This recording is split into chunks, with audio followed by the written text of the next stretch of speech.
Yalan Doktor söylüyor. yalan söylemez. Ne diyor bu ya? Esnafı sen söylüyorsun göt paran.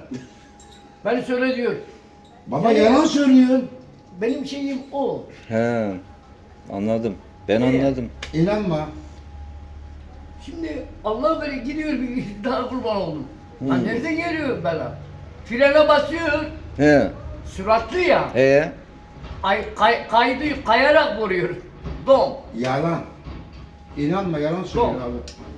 Doktor Görmüş Bir doktor. gün belediyeye bile yani. Belediye bir yere çarpmış mı ne yapmış? He. Belediye otobüsü var ya. He. Çarpmış mı?